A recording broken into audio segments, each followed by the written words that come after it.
లో శుభాలు. దైవసేవకులు రాజన్న గారు మమ్మల్ని ఎంతగానో గౌరవించి ఈ సభకు ఆహ్వానించారు. ఈ రాత్రి సభ గురించి నేను ప్రార్థన చేస్తూ వచ్చాను. మరలా మీరు ఎప్పటికీ గుర్తుండిపోయే సందేశాన్ని దేవుడి రాత్రి విడుదల చేస్తున్నాడు. కాకపోతే మీరు ఆ స్పందన కనపరచాలన్నమాట. నిశ్చయంగా నాకు ఒక ఇద్దరు యవనస్తులు కావాలి డెమాన్స్ట్రేషన్ కోసం. ఒక ఇద్దరు యవనస్తులు రాజన్ గారు రెడీ చేసి పెట్టండి. అక్కడ పిలిచినప్పుడు వస్తారు. ఒక ఇద్దరు యవనస్తులు ఎవరినో మీరు డిసైడ్ చేసి పెట్టాల్సిందిగా కోరుతున్నాను. మీకు ఎప్పటికి గుర్తుంటుంది ఈ సందేశం. 3 సంగతులు చెప్తాను, కానీ గంటన్నర పట్టుద్ది. సంగతులు ఎన్ని? 3, కానీ సందేశం గంటన్నర ఉంటుంది. 9 అయింది, 8 నిమిషాల దాకా 9 అయింది. మరి చూద్దాం. 10 కల్లా వదిలేనా? నా ఇష్టం అయితే ఇంకా వదిలేసేయండి. ఇక నాకు మేయ్య గారు మిమ్మల్ని ప్రమాదంలో పడేశారు. నేను 2.5 గంటలు కూడా చెప్పిన సందర్భాలు ఉంటాయి. సో మిమ్మల్ని చూసి నాకు మేము అలిసిపోవాల్సిందే, కానీ మీరు అలిసిపోరు. అది చాలా స్పష్టం. నేను లాస్ట్ టైం వచ్చినప్పుడు అయ్యగారు ఏదో తగ్గించుకుంటూ ఏదో పల్లెటూరు సేవ, మరేదో పక్కన అడ్రస్ లేని సేవ అని అంటున్నారు. కాదు, దేవుడు నాకు మనసులో ప్రేరేపణ కలిగించి ఒప్పందం లేకపోతే నేను ఈ సంవత్సరం వచ్చేవాడిని కాదు. నాకు అసిస్టెంట్ గారు అడిగినప్పుడు నేను వస్తాను బ్రదర్ అన్నాను. దాని గురించి ఇబ్బంది ఏమీ పడలేదు. ఎందుకంటే మీ కష్టానికి మాలాంటి వాళ్ళు కూడా మధ్య మధ్యలో వచ్చి ప్రోత్సాహం ఇస్తే మీరు ఇంకా పని చేస్తారు.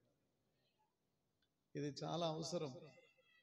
సో మిమ్మల్ని చూసి చాలా సంతోషపడుతున్నాం. ఇంత వేడి వాతావరణంలో ఫ్యాన్లు తిరుగుతున్నా కూడా ఒకవైపు ఉక్కుపోతగా ఉండి ఇసురుకుంటున్నారు కొంతమంది. కానీ మీరు దేవుని కోసం ఆకలిగా ఉన్నారే, అది అభినందనీయం. సో నా దగ్గర నుంచి మీరు ఎంత పిండుకుంటారో మెసేజ్ పిండుకోవాల్సిందిగా కోరుతున్నాను. ఎట్లాగా? మీరు విన్నదాన్ని బట్టి సందేశం శక్తివంతంగా విడుదలవుతుంది. రైట్. ఇంకెక్కువసేపు చెప్పను. రాజన్న గారిని, వారి పరిచర్యని తప్పకుండా దేవుడు మరింతగా దీవిస్తాడు. ఇప్పటికే అది స్పష్టంగా కనబడుతుంది. ఇది విజయంతో, దర్శనంతో వెళ్తుంది, కానీ ఏదో ఆషామాషిగా కాదు. వాస్తవంగా ఇట్లా రోడ్డు సిస్టమ్స్ ఏమీ లేకుండా ఎంతమంది మీరు గ్యాదర్ అయ్యారంటే అదొక అసామాన్యమైన పరిశుద్ధాత్మ కార్యం. దేవుడు మిమ్మల్ని అందరినీ ఐక్యపరిచాడు. ఈ ఐక్యత కొనసాగునుగాక. ఆదికాండం 22వ అధ్యాయం ఒక 100 సార్లన్నా మీరు వినుండొచ్చు. 22వ అధ్యాయంలోంచి సందేశం. కానీ నేను చెప్పడం వినలేదు కాబట్టి డెఫినెట్గా ఒక్కొక్క దేవుని సేవకునికి దేవుడు ఒక్కొక్క ప్రత్యక్షతనిస్తాడు. ఆ ప్రత్యక్షతను ఈ రాత్రి మీరు అనుభవించబోతున్నారు. ఆదికాండం 22వ అధ్యాయం 13 మరియు 14 వాక్యాలు చదువుకొని ముందుకెళ్దాం. అప్పుడు అబ్రహాము కన్నులెత్తి చూడగా పొదలో కొమ్ములు తగులుకొని ఉన్న ఒక పొట్టేలు వెనుక తట్టు కనబడింది. అబ్రహాము వెళ్ళి ఆ పొట్టేలును పట్టుకుని తన కుమారునికి మారుగా పెట్టి దహన బలిగా అర్పించాను. 14వ వాక్యం అందరూ చదవండి. అబ్రహాము ఆ చోటికి యెహోవా ఈరే అను పేరు పెట్టెను. అందుచేత యెహోవా పర్వతం మీద చూచుకొనును అని నేటికి చెప్పబడును. చేయి పైకెత్తండి, ప్రార్థన చేద్దాం. తండ్రి, నీకు స్తోత్రాలు. నీ వాక్యం ద్వారా మాతో మాట్లాడి నీ ప్రెసెన్స్ మాకు తోడుగా ఉంచండి. ఈ రాత్రి ఎన్నడూ మర్చిపోని సందేశం వారి మనసుల్లో, హృదయాల్లో ముద్రించబడుగాక. యేసుపేట అడుగుచున్నాము తండ్రి. చదివినటువంటి వాక్య భాగము, మోరియా దేశ పర్వతాల మీద నేను చూపించబోయే ఒకదాని మీద నీ కుమారుడైన ఇస్సాకును నాకు దహన బలిగా అర్పించమని దేవుడు అబ్రహాంతో చెప్పినప్పుడు ఆ బలి అర్పించిన సందర్భంలో జరిగిన సంఘటన లేదా సంభవం. ఇస్సాకుకు బదులుగా దేవుడు పొట్టేలును అక్కడ సమకూర్చి పెట్టాడు. ఆల్రెడీ సమకూర్చి పెట్టాడు. సందర్భోచితంగా దాన్ని బహిర్గతం చేశాడు. ఇస్సాకును బలి అర్పించకుండా పొట్టేలును బలి అర్పించి ఇస్సాకును ఆనందగానాలతో ఇంటికి తీసుకుని వెళ్ళాడు. ఇది సందర్భం. ఆ పై భాగానికి ఎక్కేటప్పుడు అబ్రహాం అంటాడు యెహోవా ఈరే అని. ఈ కత్తి పైకెత్తి దించేటప్పుడు దేవుడు అబ్రహాం, ఇందు మూలంగా నీవు నాకు భయపడువాడవని రుజువైనది. నీకు బదులుగా ఆ పొట్టేలును బలర్పించి నీ కుమారుని ఇంటికి తీసుకుని వెళ్ళు అంటాడు. ఆ తర్వాత వ్రాయబడిన మాట ఏంటంటే, ఆ చోటికి యెహోవా ఈరే అను పేరు పెట్టబడెను. యెహోవా ఈరే. అందరు ఒకసారి ఆ మాట అనండి, యెహోవా ఈరే అంటే దేవుడు సమకూర్చువాడు అనండి. పర్లేదు, ఫీజు లేదు, ఫ్రీయే అనండి. దేవుడు సమకూర్చువాడు. God provides. మీరు ఇంగ్లీష్ బాగా అంటున్నారు, తెలుగు కంటే. God provides. చూచుకును దేవుడు, సహాయము చేయు దేవుడు. ఈ మూడు అర్థాలు ఉన్నాయి. యెహోవా ఈరే అనే మాటకు దేవుడు సమకూర్చువాడు, దేవుడు చూచుకునేవాడు, దేవుడు సహాయము చేసేవాడు అనే మూడు అర్థాలు ఉన్నాయి. సమకూర్చే దేవుడు. ఆదికాండం 22వ అధ్యాయంలో 1-2 వాక్యాలను ఒక్కసారి పరిశీలిస్తే, దేవుడు అబ్రహామును పరిశోధించెను.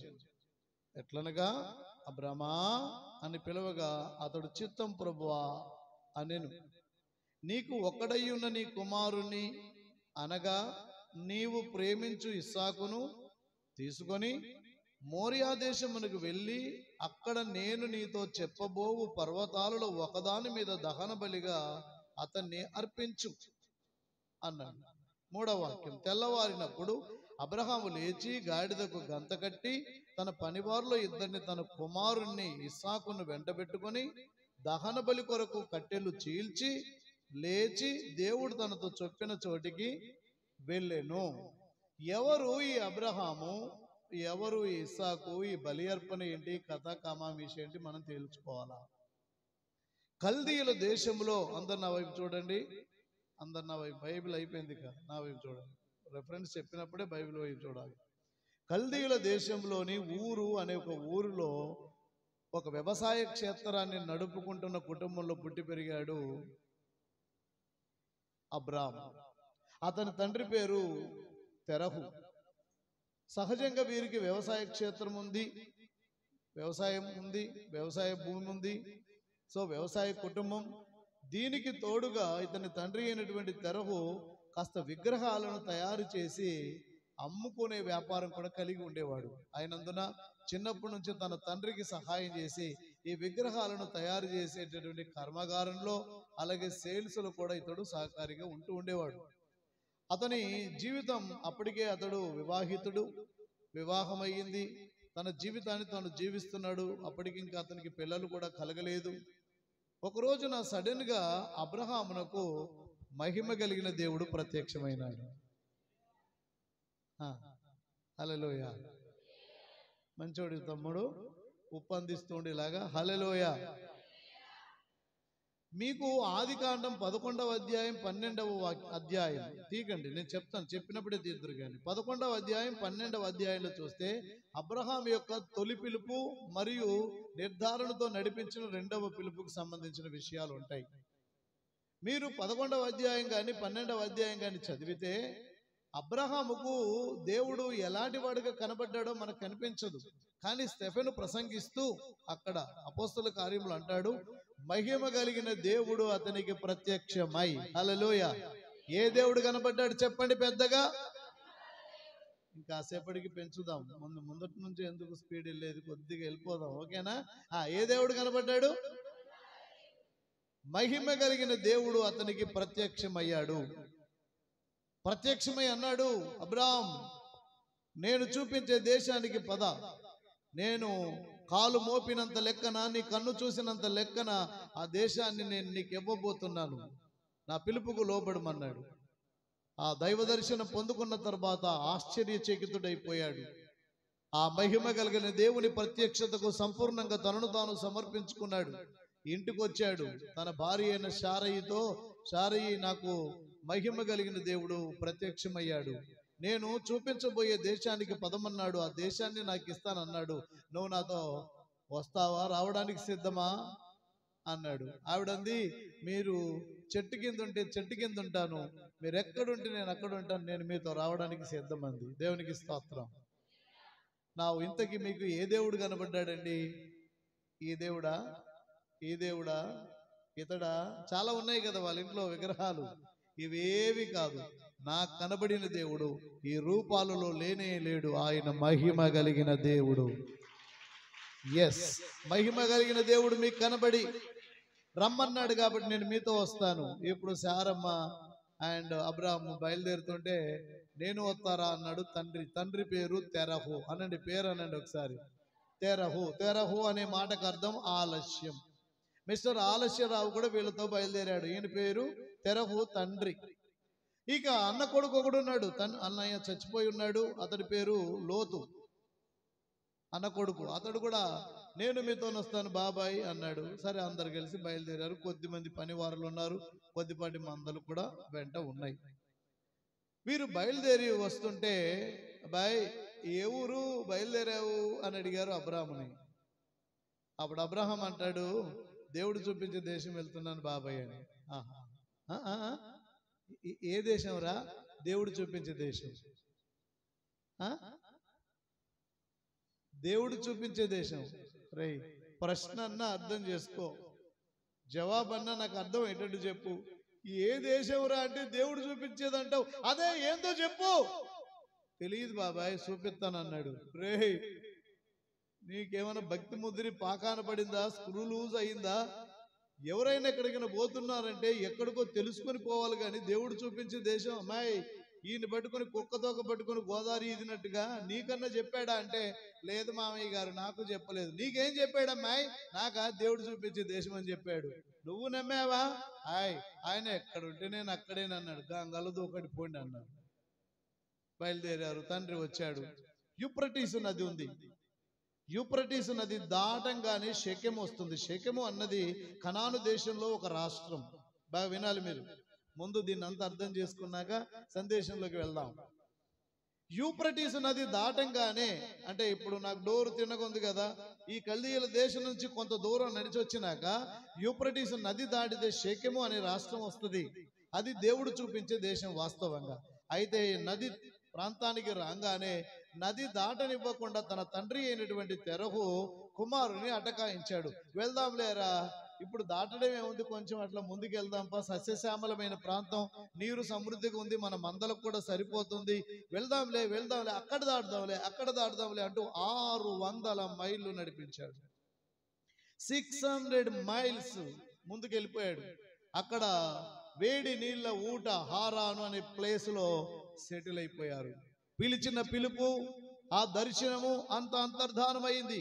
దానికి గల కారణం ఏంటో తెలుసా? దేవుడు ఎవరిని పిలిచాడో ఆ పిలిచిన వ్యక్తి నాయకుడుగా కాకుండా పిలువబడిన వ్యక్తి యొక్క తండ్రి నాయకుడు అయ్యాడు. లిజన్ కేర్ఫుల్లీ, అందరూ శ్రద్ధగా వినండి. దేవుని పిలుపు పొందిన వ్యక్తి ప్రజల్ని నడిపించాలి గాని ప్రజలో మరెవరో సేవకుని ఎన్నడూ కూడా నడిపించరాదు. రాజన్న గారిని దేవుడు పిలిస్తే దేవుడు ఎలా నడిపిస్తాడో రాజన్న గారు మీకు ప్రకటిస్తూ ఉంటే మీరు ఆయన్ని వెంబడించాలి గాని అలా చేయకూడదు, ఇలా చేయకూడదు, ఇలా దాటకూడదు, ఇలా ముందుకెళ్దాం, వేడి నీళ్ళ ఊట, ఇక్కడ హారాను చాలా కంఫర్ట్ గా ఉంటది, అయ్యగారు అర్థం చేసుకోండి అని ఎవ్వరు చెప్పడానికి వీల్లేదు. ఎందుకంటే పిలుపు వచ్చింది మీకు కాదు, రాజన్న గారికి. ఈనాటి అనేక మంది వ్యక్తులు, పిలువబడిన వ్యక్తులు, ఏ దేవుడు అతన్ని పిలిచాడో ఆ దేవుని పిలుపు ప్రకారంగా కాకుండా ఇతర వ్యక్తుల యొక్క ప్రమేయంతో నడిపింపబడుతున్నందున అభివృద్ధి లేదు, ఆశీర్వాదం లేదు, దైవ చిత్తం ఆ సంఘాలలో నెరవేరడం లేదు. హారానులో చాలా కాలం ఉండిపోయారు. మిస్టర్ ఆలస్యరావు తెరహు చచ్చిపోయాడు అక్కడ. దేవుడు మౌనమైపోయాడు. సరే, తండ్రి మాట విన్నావు కదా, తండ్రితో వెళ్తున్నావు కదా, వెళ్ళు. దేవుడు మౌనమైపోయాడు. ఎప్పుడైతే తండ్రి చనిపోయాడో, సమాధి కార్యక్రమాలు జరిగిపోయినాయో, అప్పుడు 12వ అధ్యాయం 1వ వాక్యం దేవుడు అంటున్నాడు, ఇప్పుడు లేచి బయలుదేరమన్నాడు. దేవునికి స్తోత్రం.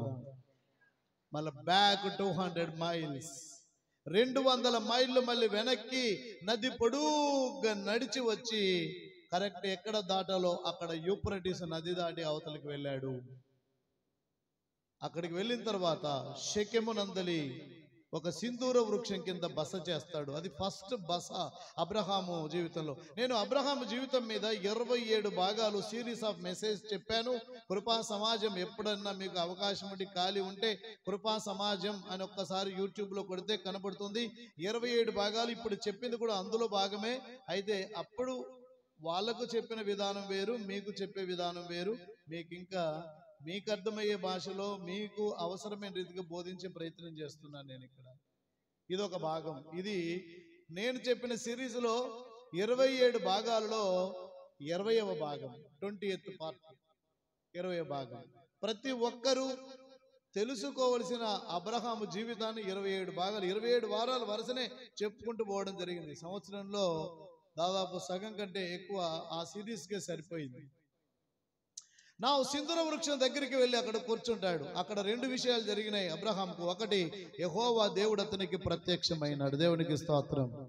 11వ అధ్యాయంలో ప్రత్యక్షత, మరల తిరిగి వాగ్దాన దేశంలో ప్రత్యక్షత దొరికింది. దేవుడు అతనికి ప్రత్యక్షమయ్యాడు. సింధూర వృక్షం కింద ప్రత్యక్షత. సింధూరము ఎరుపు, ఆ చెట్టు సిలువకు సాదృశ్యం. సిలువను చేరిన ప్రతి ఒక్క వ్యక్తికి దైవ దర్శనం లభ్యమవుతుంది. దేవునికి స్తోత్రం. రెండవది, ఆ సింధూరపు చెట్టు కింద దేవుడు అన్నాడు, ఈ దేశమును నీ సంతానమునకిచ్చేదను. హల్లెలూయా. అంటే వాగ్దానం దొరికింది. సిలువ దగ్గర మాత్రమే మనకు పరలోక సంబంధమైన వాగ్దానం దొరుకుతుంది. దేవునికి స్తోత్రం. ఈ దేశమును నేను మీకు ఇచ్చేదను అన్నట్లుగా సింధూర వృక్షము, సిలువ చెట్టు కింద ఒకటి దైవ దర్శనం దొరికింది. రెండవదిగా మనం చూస్తే, నేను ఈ దేశమును నీ సంతానమునికి ఇచ్చేదను. సిలువ ద్వారా మాత్రమే వాగ్దాన భూమిని మనం స్వతంత్రించుకోగలుగుతాం. దేవునికి స్తోత్రం. వెళ్ళు, నీ కన్ను చూచినంత లెక్కన, కాలు నడిచినంత లెక్కన ఈ దేశం నీకు ఇస్తాను అన్నాడు. అయితే దేవుడు మాట్లాడినప్పుడు ఏం చెప్పాడు? నీ సంతానానికి దేశాన్ని ఇస్తానన్నాడు. అబ్రహాము పిలుపు పొందుకున్నప్పుడు 75 సంవత్సరాల వయసు. 75 ఏళ్ల వయసులో నేను నీకు కుమారునిస్తాను, సంతానం ఇస్తాను అన్నాడు. ఆ మాటను నమ్మి బయలుదేరి డిలేనంతటిని కూడా సరి చేసుకొని, ఇటువైపు చూడండి, పర్లేదు,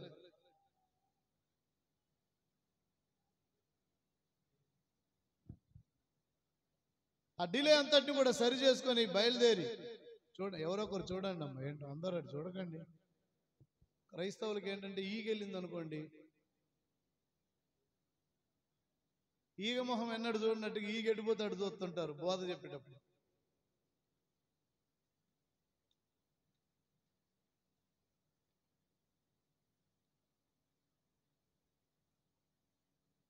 డెబ్బై 75 ఏళ్ల ఈడులో దేవుడు అతనికి బిడ్డల్ని ఇస్తానన్నాడు. సంవత్సరాలు గతించిపోతున్నాయి. వాగ్దాన భూమిలో ప్రయాణం చేస్తున్నాడు. మనం లెక్క పెడదాం. 75, 76, 80, 85, 90, 95. ఇక్కడ నుంచి లెక్కలు పెట్టండి. 96,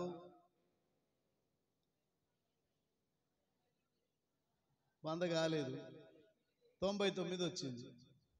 99 సంవత్సరం రాగానే దేవుడు అన్నాడు, అబ్రహాం దర్శనమిచ్చాడు, కనబడ్డాడు, ప్రత్యక్షమయ్యాడు. నేను నీతో చెప్పిన మాట నెరవేరబోయే టైం వచ్చింది.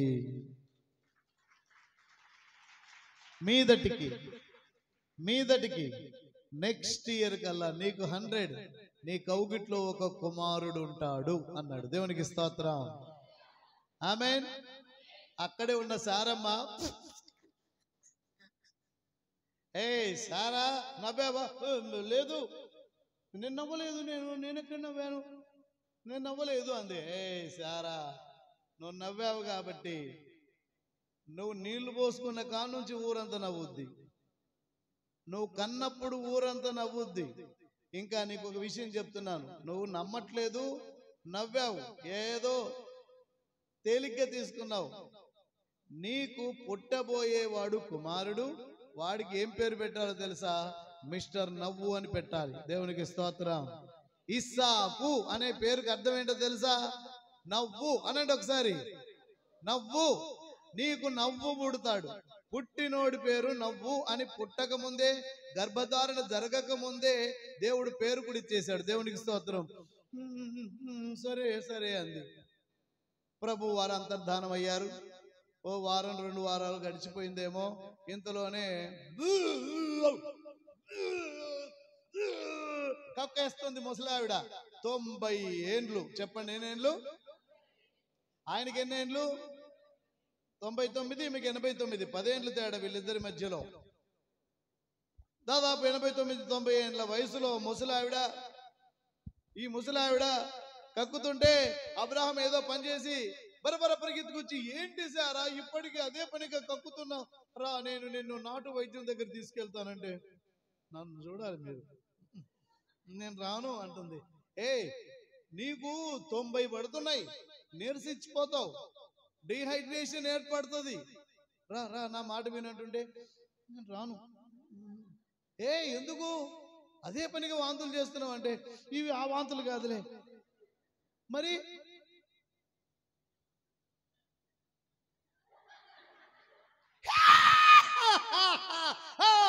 దేవుడు చెప్పిన మాట నెరవేరే సమయం. నా దేవుడు గొప్పవాడు. ఆ స్వరమైన అందరూ వచ్చి, ఏమైంది అబ్రాహాం, ఏమైంది అన్నానంటే, నా దేవుడు నాకు సంతానం ఇస్తానని 75 ఏళ్ల వయసులో చెప్పాడు, ఇప్పుడు నెరవేరబోతోంది. 100 ఏళ్ల టైంలో నేను ఒక బిడ్డను ఎత్తుకోబోతున్నాను, వాడికి పేరు కూడా చెప్పాడు, నవ్వు. అబ్రాహాం ఆగు, పిచ్చి పట్టిందా ఏంది నీకు? మీ ఆవిడకు స్త్రీ ధర్మం నిలిచిపోయి ఎన్నో సంవత్సరాలు అయిపోయింది. స్త్రీ ధర్మం నిలిచినాక సంతానం కలగదని అప్పుడు కాదు, ఆధునిక శాస్త్రవేత్తలు ఇప్పుడు కూడా చెప్పే విషయం అది. స్త్రీ ధర్మం నిలిచిపోయినాక గర్భధారణ జరగదు. ప్రపంచంలో America, Africa, Sweden, Denmark, Pakistan, Kazakhstan, Hindustan, మీయిస్తాన్, మాయిస్తాన్, పిలక పీకిస్తాన్, ఏ దేశం అన్నవో అవకాశమే లేదు. ఊరుకో అంటుంటే, కాదు నా దేవుడు వాగ్దానం ఇచ్చాడు. ఇంకా నెల, 2 నెలలు, 3 నెలలు పొంగానే కాస్త పొట్ట ముందుకు వచ్చింది. ఇరుగు పొరుగు వాళ్ళు ఉంటారు కదా, సారమ్మ ఏందో నీ పొట్ట అదే పనికి ముందుకు వస్తుంది, నీ కడుపులో ఏదో గడ్డు ఉన్నట్టుంది, డాక్టర్ కాడ చూపించుకోపోయావా అంటే, అదేం లేదు వదిన, నా కడుపులో ఉంది గడ్డ కాదు బిడ్డ అనండి ఒకసారి. గడ్డ కాదు అన్నమాటగా, తర్వాత మాట అనండి, గడ్డ కాదు. ఏంది వదిన, నీ కడుపులో బిడ్డ ఉండటం ఏంది, నీకు కడుపులో ఉంది గడ్డ. ఈవిడంటుంది, కాదు, అందరు అనాలి బిడ్డ. 5 నెలలు, 6 నెలలు, 9 నెలల రాగానే ఎట్టు నడుస్తుంది. ఏం చేస్తాం పాపం, ముసలి ఆవిడకి పొట్ట ముందుకు వెళ్ళిపోయేసరికి ఏందో ఎక్కడ పేలిపోద్దో, ఎంతమంది చెప్పినా ఏందో. అమ్మలక్కల ఆడవాళ్ళకి ఇంకెట్టుంటది చెప్పండి, అమ్మలక్కల ఆడవాళ్ళకి ఎట్టుంటది, ఎంత చెప్పినా ఏందో. ఆ పొట్టే ముందుకు పోతుంది, గడ్డ పెరిగినట్టుంది, ఎక్కడ పగిలిపోద్దో. అందరు అంటుండే, మీరేం కంగారు పడబాకండి, ఇంకొద్ది 4 రోజులు ఆగండి, నా గర్భంలోంచి బిడ్డ రాబోతున్నాడు. దేవునికి స్తోత్రం. కరెక్ట్ గా ఆ కానుపు గడియలు వచ్చాయి, నొప్పులు తీస్తుంది. ఆ మంత్రసానులు వచ్చారు, గుడారాల్లో ఉండేవాళ్ళు ఆ కట్టెంచాటున కానుపు చేస్తుంటే లోపల నుంచి పిల్లోడి ఏడుపులు వినపడుతున్నాయి. దేవునికి స్తోత్రం. వదినా నిజంగానే గడ్డ కాదు. మీరు ఇంత స్లోగా ఉంటారు అనుకోలేదు. మీ మార్కాపురం మసాలా బయటకు రావాలి, పెద్దగా చెప్పాలి, గడ్డ కాదు నిజంగానే. ఊరంతా నవ్వడం మొదలు పెట్టారు. ఆవిడ చూసిన ఆవిడ వెళ్తుంటే, అమ్మాయి ఏడదాకా పోయేస్తున్నావు అంటే, సారమ్మకి అన్నది కదా, సారమ్మ కట్టు పెట్టి, అదే మొన్న అనుకున్నామే గడ్డ అంటే కాదు బిడ్డ అంత చూసావు, కన్నది ఏంది నిజంగానేనా? ఊరంతా నవ్వడం మొదలు పెట్టింది. బిడ్డ ఇస్సాకు అని నామకరణం చేశారు. అంతంత సైజు అవుతున్నాడు. ఊర్లో ఆడుకోవడానికి వెళ్తాడు కదా, అరే నీ పేరేంద్రా? నా పేరు రమేష్. నీ పేరేంద్రా? నా పేరు సురేష్. అరే నీ పేరేంద్ర? నా పేరు ఇస్సాకు. ఇస్సాకు అనగానే నవ్వుతున్నారు. ఎందుకు? వాళ్ళకి ఎలా అర్థం వస్తుంది? ఇస్సాకు అనగానే నా పేరు నవ్వు అన్నాడు. ఏంద్రా ఇటు పెట్టారు నీ పేరు నవ్వుగా అన్నాడు. మమ్మీ నాకు ఎందుకు అమ్మ నవ్వు అని పేరు పెట్టావు? వాడికి రమేష్, వీడికి సురేష్, వాడికి రాజేష్, నాకెందుకు అమ్మ నవ్వు అని పెట్టావంటే, నాన్న దానికి ఒక పెద్ద స్టోరీ ఉందిరా. నాన్నగారు 75 ఏళ్ల వయసు ఉన్నప్పుడు పిలుపు పొందారు. నువ్వు నాకు పుడతావని దేవుడు వాగ్దానం ఇచ్చాడు. నాకు 90 ఏళ్ళ వయసు వచ్చినప్పుడు దేవుడు వచ్చి మాట్లాడుతుంటే నేను నమ్మలేదు, పెద్దగా నవ్వాను. నవ్వితే దేవుడు అన్నాడు, నువ్వు నవ్వావు కాబట్టి నువ్వు నీళ్లు పోసిన కానుంచి కనేదాకా ఊరంతా నవ్వుతారు, పుట్టినాక నవ్వుతారు, కనుక పుట్టేవాడి పేరు నవ్వని పెడితే అట్ట వరపుత్రుడు వేరా నాన్న, అందుకే నీకు నవ్వు అని పెట్టామురా అంటే, ఓహో మమ్మీ ఇంత పెద్ద స్టోరీ ఉందా. ఆ 2 రోజుల పైన ఆడు కూడా నీ పేరేందిరా అంటే నవ్వు. చెప్పాలిక మీకు తెలుసో తెలియదో, ఈ లోకం ఎలాంటిదంటే మనము నవ్వితే ఏడుస్తుంది, మనం ఏడిస్తే నవ్వుతుంది. రెటమతపు లోకం అన్నమాట. మీరు వినే ఉంటారేమో, ఇసాకు ఐ డోంట్ కేర్, నా పేరు చెప్తే ఎవడు నమ్మినా నేను పెద్ద పట్టించుకునేది లేదు, నేను పుట్టాను లోకం నవ్వింది, నేను నవ్వాను లోకం ఏడ్చింది, నాకింకా లోకంతో పని ఏముంది. అందరు ఇట్లా చేయి పెట్టండి ఒకసారి. అమ్మా పెట్టమ్మా, ఫీజు లేదు, ఫ్రీ, ఇట్లా పట్టో చెయ్యి, డోంట్ కేర్ అనండి. ఇది ఎవరి పాట అనుకుంటున్నారు మీరు? మీకు తెలీదు. చాలా మీరు రూతమ్మ మీద ఒకడు సినిమా తీశాడు, చాలా డబ్బులు సంపాదించుకున్నాడు, కోడలికి పెళ్లి చేసిన అత్త అని. బైబిల్లో అనేక క్యారెక్టర్లు ఈ డైరెక్టర్ల చేత దొంగిలించబడ్డాయి, తెలుసా మీకు? బైబిల్ స్టోరీలు చాలా మంది సినిమాల రూపంలో తీశారు, పాటల రూపంలో తీశారు. అయితే ఇది బైబిల్ నుంచి తీసామని చెప్పలేదు, అదన్నమాట సంగతి. నీకు నచ్చుతుంది. రూతమ్మ స్టోరీ నచ్చని వాడు ఎవడుంటాడు ఈ ప్రపంచంలో? ఎక్కడో మోయాబు దేశం నుంచి ఇక్కడికి వచ్చి ముసలి అత్తను కనిపెట్టుకొని ఆమె పోషణ బాధ్యత తీసుకొని ఆమె మన్ననలు చూరగొల్లి తల్లిలాగా భావించి అలాంటి జీవితం జీవిస్తుంటే నన్ను నమ్ముకొని వచ్చిన ఈ అమ్మాయికి నేను పెళ్లి చేయాలని అక్కడుండే బోయజు అనే ధనవంతుడితో వివాహం చేసి ఒక బిడ్డనెత్తుకొని ఆనందపడినప్పుడు ఊరంతా ఆశ్చర్యపోయిందన్నమాట అండి. ఆ స్టోరీనే ఒకడు సినిమా తీశాడు. అలాగే ఈ పాట కూడా బైబిల్లోంచి వచ్చిందని నేను నమ్ముతున్నాను. క్రైస్తవునికి ఎప్పుడు కూడా లోకం రెటమతంగానే పనిచేస్తుంది. నేను నవ్వితే లోకం ఏడుస్తుంది, నేను ఏడిస్తే లోకం. నా యేసయ్య అన్నాడు, మీరు ఇప్పుడు ఏడ్చుచున్నారు, లోకము నవ్వుచున్నది అన్నాడా లేదా? మీరు ఏడ్చుచున్నారు, అయితే లోకము నవ్వుచున్నది. మీరు నవ్వుదురు, అప్పుడు లోకము ఏడుస్తుంది. ఇదే క్రైస్తవునికి లోకానికి ఉండే రెటమతపు ఆపోజిట్ సంబంధం అన్నమాట. అందుకని మీకు ఒక మాట చెప్తున్నాను, క్రీస్తు భక్తులుగా మిమ్మల్ని చూసి ఎవరైనా నవ్వితే ప్రార్థనకు పోతుందంటే ఏం కంగారు పడొద్దు. మీరు ఒకటే మాట అనాలి, చెయ్యి పైకెత్తి, డోంట్ కేర్ అనాలి. అనండి ఒకసారి. నువ్వు ఇక్కడే అనలేదు, ఇంటికాడేమంటావులే, నీ సత్తా తెలిసిపోయిందిలే. చల్లగా ఫ్యాన్లు తిరుగుతుంటే ఇక్కడే డోంట్ కేర్ అనలేదు, నువ్వు ఇంటి దగ్గర ఏమంటావు? చెయ్యి పైకెత్తి చెప్పి, ఇప్పుడు తమ్ముడు ఐ డోంట్ కేర్ అనాలి. నేను పుట్టాను లోకం నవ్వింది, నేను నవ్వాను లోకం ఏడ్చింది, నాకింకా లోకంతో పని ఏముంది. అక్క నువ్వేంది కేర్ అంటలేదు అనక, డోంట్ కేర్. నిన్ను చూసి లోకం ఏమనుకున్నా సరే నువ్వు ఒక్కటే చెప్పాలి, ఐ డోంట్ కేర్. ఇంకొకసారి పెద్దగా చెప్పండి అందరూ, అరే బాబు మీరు ఇంగ్లీష్ బాగా చెబుతున్నారు రాజన్న గారు. I don't care. పిల్లవాడు అంత అయ్యాడు, ముద్దు మురిపం, ముసలితనాన పుట్టాడేమో, తల్లి గరాబంగా చూస్తుంది, తండ్రి ముద్దాడుతున్నాడు. ఒక రోజున సడన్ గా దేవుడు కనబడి అబ్రామా అన్నాడు. చిత్తం ప్రభు అన్నాడు, నీకు ఒక్కడయ్యున్న నీ కుమారుణ్ణి అనగా నీవు ప్రేమించి ఇస్సాకును నేను చూపించబోయే మోరియా దేశములని ఒక పర్వతం మీద నీవు నాకు దహన బలిగా అర్పిస్తావా?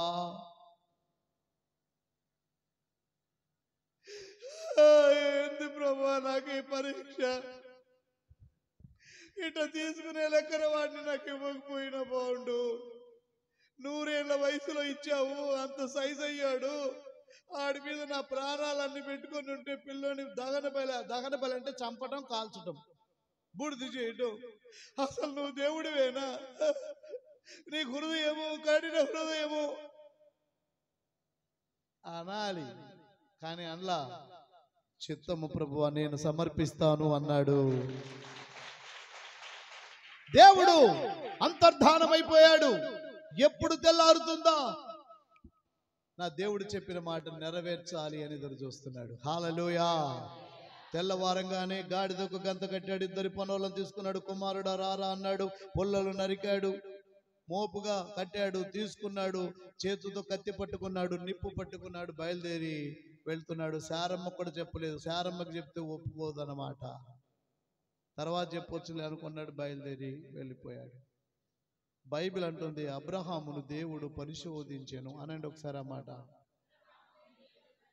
ఇంగ్లీష్లో టెస్టెడ్ అని రాయబడింది, అంటే పరీక్ష అనండి ఒకసారి. శోధన కాదు, టెంప్టేషన్ కాదు, టెస్ట్, పరీక్ష అనండి ఒకసారి. పరిశోధన, శోధన కాదు అనండి. పరిశోధన, టెంప్టేషన్ కాదు, టెస్ట్. ఏమని టెస్ట్ చేశాడు ఇతడు? అబ్రహాము నన్ను ప్రేమిస్తాడా, నేనిచ్చిన బిడ్డను ప్రేమిస్తాడా? నీ కొడుకు నాకు దహనబలిగా అర్పించు అన్నాడు. పరిశోధన అన్నదానికి అక్కడ వాడబడిన మూల భాష పదం యొక్క అర్థం ఏంటంటే, నేను అన్నాకనండి, ఒక వస్తువు నాణ్యతను అనండి, ఒక వస్తువు నాణ్యతను నిరూపించుట కొరకు పరీక్ష. బలి అర్పించమనే అత్యంత కష్టమైన పనిని ఇవ్వడం ద్వారా దేవుడు అబ్రహాము యొక్క విశ్వాసపు శ్రేష్ఠ స్వభావాన్ని స్థాపించడానికి పరీక్షించెను. దేవునికి స్తోత్రం. అబ్రహాము విశ్వాసము నాణ్యమైనదా కాదా, అది తేలాలి అంటే టెస్ట్ చేయాలి. ఇప్పుడు మీరు ధరించిన బంగారము ఒరిజినలా కాదా అంటే ఎలా తెలుస్తుంది? పరీక్షకు లోనవ్వాలి. ఎలా? పరీక్షించబడకుండా, టెస్ట్ చేయబడకుండా అది ఒరిజినలో కాదో తెలియదు. మీరు వస్తువులు కొన్నప్పుడు ఆ వస్తువు మీద ఒక మాట రాసి ఉంటుంది, ఓకే టెస్టెడ్ అని, ఇట్లా రైట్ మార్కు కొట్టి ఉంటుంది. అంటే కంపెనీలో తయారైన తర్వాత దాన్ని పరీక్షించారు, మీరు వెళ్ళి వెంటనే వాడుకోవచ్చు అని సర్టిఫై చేయటమే ఓకే టెస్టెడ్. ఇప్పుడు అబ్రహాము అంటే అక్కడ వాడబడిన పరిశోధించెను అన్నదానికి వాడబడిన మూల భాషా పదం యొక్క అర్థము ఒక వస్తువు యొక్క నాణ్యతను నిరూపించుట కొరకైన పరీక్ష. పై తరగతిలోకి వెళ్ళాలంటే పిల్లవాడు ఏం రాయాలి? పరీక్ష రాయకపోతే వీడు పై తరగతికి వెళ్తాడో లేదో తెలియదు కదా, డిటైన్ అవుతాడు, లేకపోతే ఫెయిల్ అయిపోతాడు, ప్రమోషన్ రాదు. అలాగే ఉద్యోగంలోకి వెళ్ళాలంటే ఏం రాయాలి? పరీక్షలు రాయాలి, కొన్నిసార్లు ఇంటర్వ్యూలు కూడా ఎదుర్కోవాలి. అప్పుడే కదా టెస్టెడ్, ఓకే జాబ్ నీకు ఇచ్చేస్తున్నాను అంటాడు. బంగారం పరిశుద్ధపరచబడాలి అంటే కంసాలి చేతిలో నిప్పుల కొలుములో మండాల్సిందే. మేఘము వర్షించాలంటే అది చీల్చబడాల్సిందే. భూమి పంటనివ్వాలంటే అది నాగలితో దున్నబడాల్సిందే. రాయి శిల్పంగా మారాలి అంటే అది సుత్తి దెబ్బలు తినాల్సిందే. బంక మన్నుకు ఒక రూపం రావాలంటే కుమ్మరి చేత తొక్కబడాలి, అలాగే కొలిమిలోకి వెళ్ళి కాల్చబడాల్సిందే. కొయ్యకు ఒక రూపం రావాలంటే అది చెక్కబడాలి, చిత్రి పెట్టబడవలసిందే, వడ్రంగి చేతిలో హింసించబడవలసిందే. వజ్రం ప్రకాశించాలి అంటే అది నూరబడాల్సిందే. వజ్రం ఎప్పుడు ప్రకాశిస్తుంది? అవును, వజ్రం ప్రకాశిస్తుంది. మీరు అడ్వర్టైజ్మెంట్ టీవీలో చూసి ఉంటారు. ఊరికనే ప్రకాశించదు, వజ్రం వజ్రంలాగా పుట్టదు. వజ్రమును నూరుట ద్వారా ఆ షైన్ తీసుకొస్తారు. బంగారం శ్రేష్టమైనదా కాదా అంటే కొలిమి గుండా రావాలి.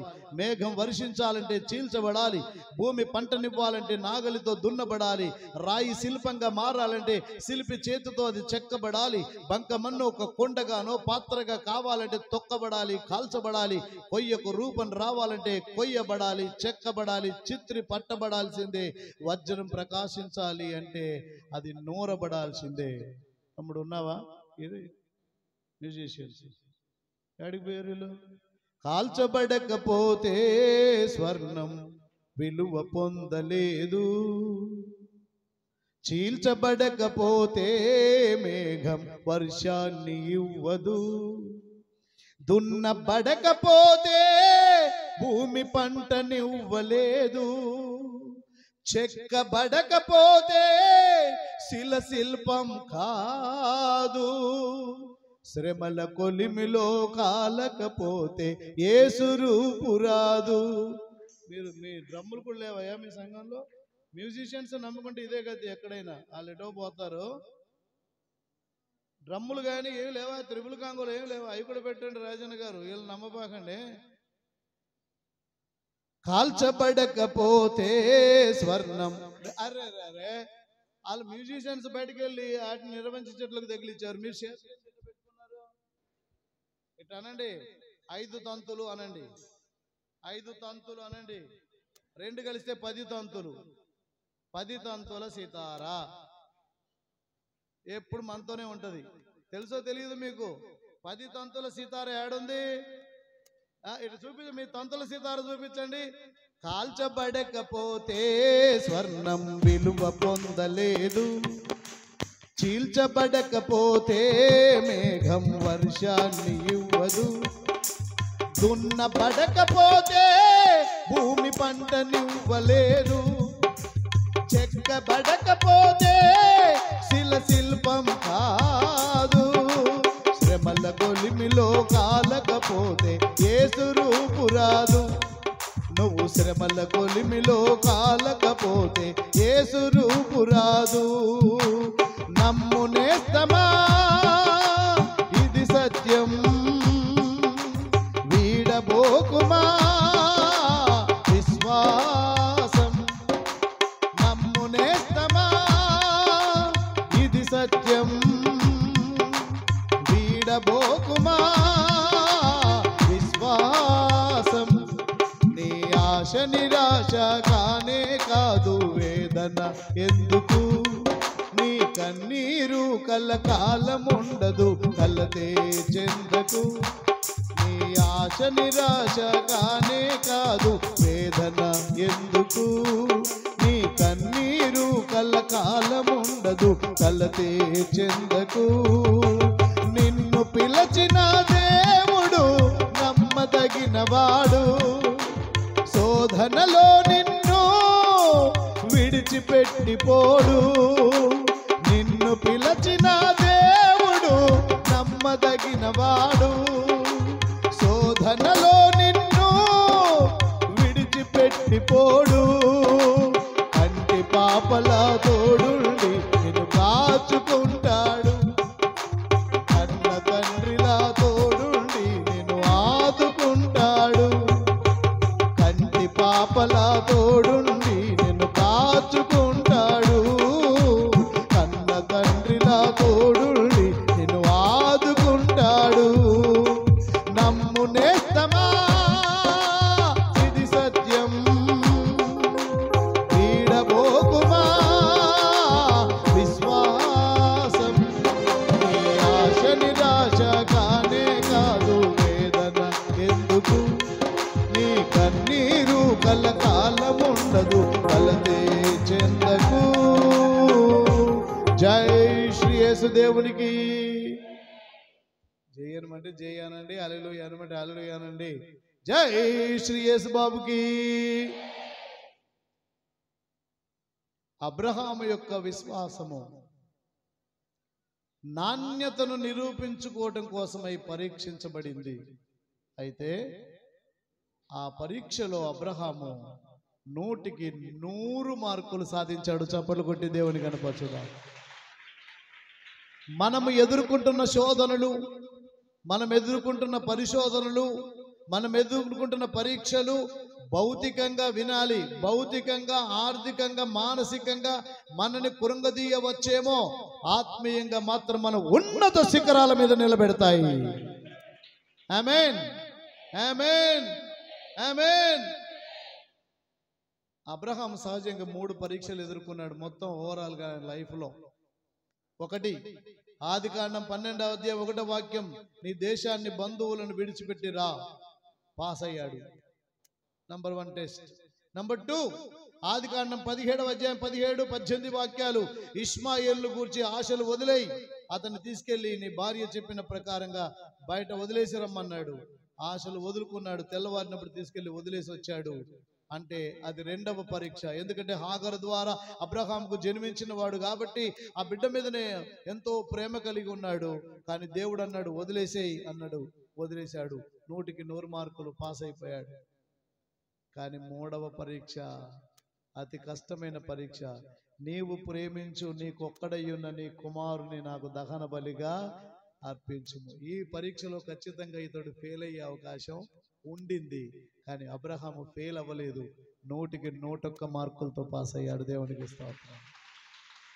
ఆమేన్, ఆమేన్. తెల్లవారింది. గాడిద గంత కట్టాడు, పుల్లలు నరికాడు, కట్టెమోపు కట్టాడు, నిప్పు తీసుకున్నాడు, కత్తి తీసుకున్నాడు, ఇద్దరు పని వాళ్ళని తీసుకొని బయలుదేరాడు. ఇక్కడ ఒక ఆశ్చర్యమైన విషయాన్ని మీతో చెప్తాను. నేను అన్నాక మీరు అనండి. దేవుడు చెప్పిన పనిని, కుర్చీలో కూర్చున్న విఐపీలు చెప్పట్లేదు, చెప్పండి విఐపీలు. దేవుడు చెప్పిన పనిని వాయిదా వేస్తే అది లోబడకపోవటమే అవుతుంది అనుకున్నాడు అబ్రహాం. దేవుడు చెప్పిన పని చెయ్యకుండా ఉండడం అవిధేయత కాదు, వాయిదా వేసినా కూడా అవిధేయతే. దేవుడి పులిపిటి నుంచి నీతో మాట్లాడుతున్నాడు.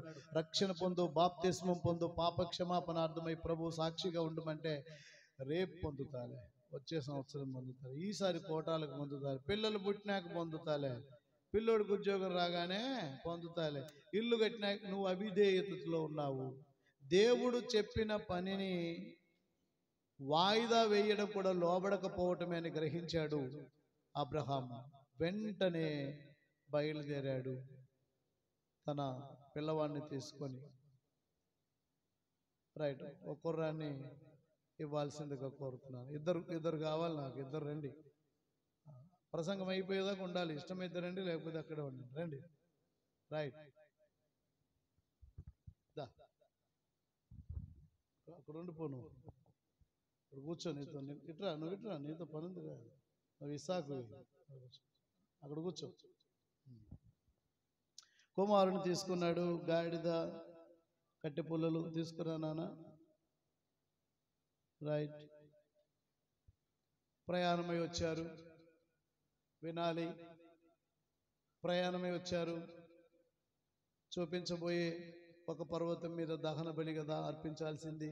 మోరియా దేశం, పర్వతాల సమాహారం. ఈ పర్వతమే అయి ఉండొచ్చు, దేవుడు చెప్పట్లేదు. చూపించబోయే అన్నాడు, చెప్పలేదు. నడిచి వెళ్తున్నారు. దా కుమారుడా నాతో.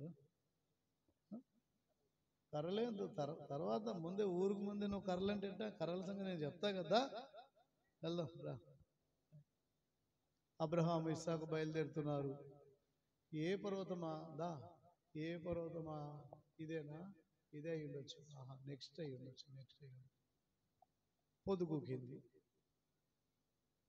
రోజంతా నడిచి వెళ్ళిన పర్వతాలు తరిగిపోతున్నాయి, కానీ దేవుడు ఇదే పర్వతం అని మాత్రం చెప్పట్లేదు. పడుకో కుమారుడా, పడుకో, ఇంకా నీకు సుఖం వచ్చింది. తీసేయండి, బల్ల తీసేయండి, అడ్డంగా ఉంది. పడుకో, వారికే పుల్లలు పక్కన పెట్టరా, పుల్లలు అది తీసేయండి. దిండు లేదులే, అయ్యో దిండు లేదులే, వెలికిల పడుకో. ఎట్రా దీన్ని నానుకొని పడుకో. దొరకంగానే దుప్పటి తల కింద పెడుతున్నాడు. దిండాడు ఉంది, అడవి కదా, వెనక్కి జరుగు కొద్దిగా. తీసేయి, పుల్లలు తీసేయరా పక్కన. రాయ్. ఎప్పుడు పడుకున్నాడు? ప్రయాణమై చీకటి పడింది, ఇంకా ప్రయాణం చేయలేరు. ఒక రాత్రి వచ్చింది, మొదటి రాత్రి. ఆల్రెడీ రాత్రి దేవుడు చెప్పాడు, రాత్రి గడిచిపోయింది. తెల్లారినప్పుడు బయలుదేరారు. అంటే ప్రయాణంలో మొదటి రాత్రి ఇది. ఇంటి దగ్గర రాత్రి కాకుండా చెప్పాలి, ప్రయాణంలో చెప్పాలి మొదటి రాత్రి. పడుకున్నాడు. అబ్రహాం కూడా పడుకున్నాడు. పండు వెన్నెల పిల్లవాడి ముఖం మీద వెన్నెల కాంతి పడుతుంది. ఇలా చూస్తున్నాడు. తెల్లవారిందంటే ఈ పిల్లోని నేను దహన బలిగా అర్పించాలి. ఆలోచించుకునే అవకాశాన్ని దేవుడు ఇచ్చాడు. రాత్రి దేవుడు అన్నప్పుడు నిద్ర పట్టకుండా ఉండాలి. కానీ అబ్రహాం నిద్రపోయాడు. తెల్లవారంగానే దేవుని చిత్తం నెరవేర్చడానికి పిల్లవాడిని తీసుకుని వచ్చాడు. అనుకుందాం ఏదో అడిగాడు దేవుడు, వేడివేడిగా బయలుదేరి వచ్చాడు అని. కానీ ఇది రెండో రాత్రి. ప్రయాణంలో మొదటి రాత్రి, దేవుడు చెప్పిన తర్వాత అందరు చెప్పాలి రెండో రాత్రి. అంటే నిన్న రాత్రి అంతా పిల్లవాడిని ఇవ్వాలా ఇవ్వకూడదా ఆలోచించుకుని టైం ఇచ్చాడు దేవుడు. ఇప్పుడు రెండో రాత్రి ఈ పిల్లవాడిని బలిగా ఇవ్వాలా ఇవ్వకూడదా అని ఆలోచించుకునే టైం లభ్యమవుతుంది. ఆ పడుకొని ఉన్నప్పుడు పండు వెన్నెల్లో పిల్లవాడి ముఖం చూసినప్పుడు,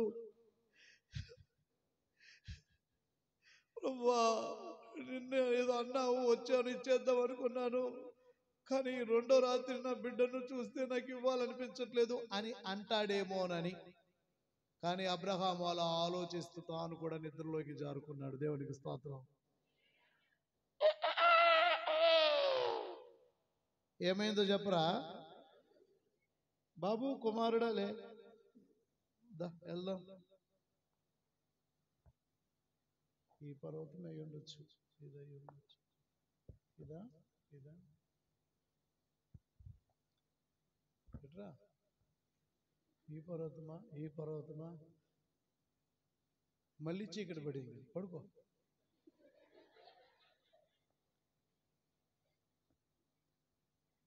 ఇది ఎన్నో రాత్రి? 3 రాత్రులు దేవుడు పరీక్షించాడు. బలి అర్పించడం కంటే పెద్ద పరీక్ష ఇదే. బలి అర్పించడం కంటే మనం ఎలాంటి వాళ్ళం అంటే వేడిలో ఏ పనైనా చేస్తాం, అవునా? కానీ వదిన వేడిలో వేడి అంటారా? మీ ఊర్లో అనరా? నోరుతో చెప్పండి. కానీ అండి ఏళ్ళలో అంటారా అండి? ఇంకొకడు కూడా అంటారు, అప్పులో అప్పు. ఈ 2 పదాలు ఎక్కడికి వెళ్ళినా వాడుతుంటారు. వేడిలో వేడి కానిచ్చే, అయిపోద్ది ఇంకెందుకు అని. తర్వాత మేస్త్రి గారు ఇంతవరకు పూర్తి చేస్తే మీ పని అయిపోద్ది అంటే, అయ్యో నా వల్ల కాదు అంటే 50,000 పెట్టుకుంటే అయిపోద్ది అంటుండే, అమ్మో ఇంకా 50 నా వల్ల కాదు, ఇప్పటికి అప్పులు అయినాయి అంటే ఆ పక్కోడు ఏమంటారు తెలుసా? కానీ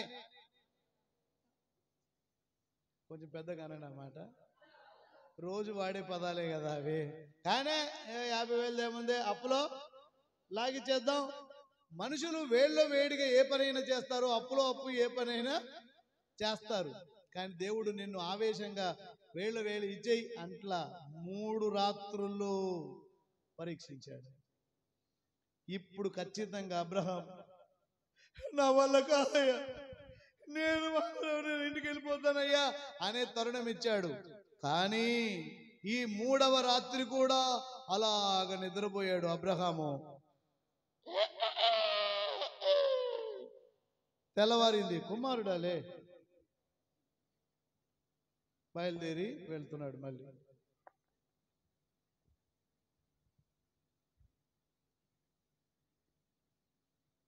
అబ్రహాం, ప్రభువా ఎదుగో ఈ పర్వతం మీదనే కుమారుని బలిగా అర్పించుము, చిత్తం ప్రభువా. పనివారులారా మీరు ఇక్కడే ఉండండి, పుల్లలు తెచ్చి నెత్తి మీద పెట్టి, ఇప్పుడు ఇందాక నుంచి మొత్తం అంటున్నాడు, ఇప్పుడు మోపించారు. పనివారులారా, బిలాని మీరందరూ మీరిక్కడే ఉండండి, నేనును నా కుమారుడును ఆ పర్వతం పైకెక్కి యెహోవా దేవుడికి బలి అర్పించి ఆయనకు మ్రొక్కి తిరిగి వచ్చేదమ్ము అన్నాడు. అనండి ఒకసారి. ఇద్దరం కలిసి వెళ్తున్నాం, ఈయన్ని దహన బలి అర్పిస్తాను, తిరిగి వచ్చేదన్ను అనాలా, తిరిగి వచ్చేదమ్ము అనాలా? ఒకడు పోయినాక ఒక్కడే ఉంటాడు, అప్పుడు నువ్వు అంటారా మూ అంటారా? ఇప్పుడు అమ్మాయిని అమ్మగారి ఇంటి దగ్గర వదిలిపెట్టడానికి వెళ్తున్నాడు, ఇద్దరం వెళ్తున్నాం, వెళ్ళి అమ్మాయిని అక్కడ వదిలిపెట్టి తిరిగి వస్తాము అంటాడా, వస్తాను అంటాడా? వెళ్ళి కనబడి వస్తాము అంటే నేను రాను అంటది. ఇన్నే ఆ మాత్రం నేను రాను, మా అమ్మింటి కాడ వదిలిపెడతానంటేనే నన్ను వదిలిపెట్టేసి నువ్వు పో అంటది. అది నేను అన్నది అదే, నేనే వెళ్తాలేవా అదనమాట. వచ్చేద్దాం నువ్వు అనాలా, వచ్చేద్దాం మూ అనాలా? అంటే ఆ దహన బలి అర్పించడానికి వెళుతున్నప్పుడే అబ్రహాముకు ఒక దృఢమైన విశ్వాసం ఉన్నది. అందరు చెప్పండి, అబ్రహాము దృఢమైన విశ్వాసము గలవాడు, అందుకే తిరిగి వచ్చేదా మో అన్నాడు. కుమారుడా మనం వెళ్దాంరా. కత్తి పట్టుకున్నాడు, నిప్పు పట్టుకున్నాడు. మరి నిప్పు తీసుకొస్తే కాలుద్దని పేపర్ మీద పెట్టా.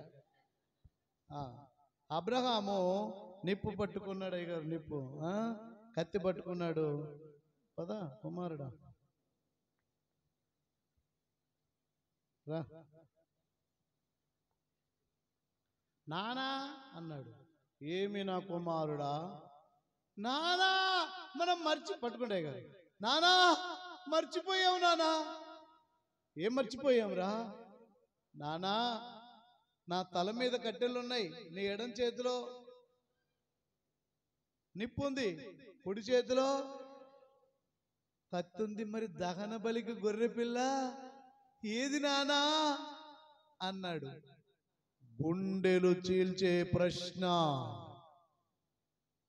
ఇప్పటిదాకా ఒక ఎత్తు, ఇప్పుడు ఇంకొక ఎత్తు.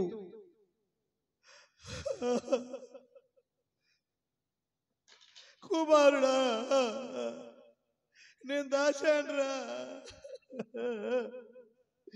నువ్వే బిడ్డ, దహన బలి గొర్రె పిల్లవు నువ్వే బిడ్డ.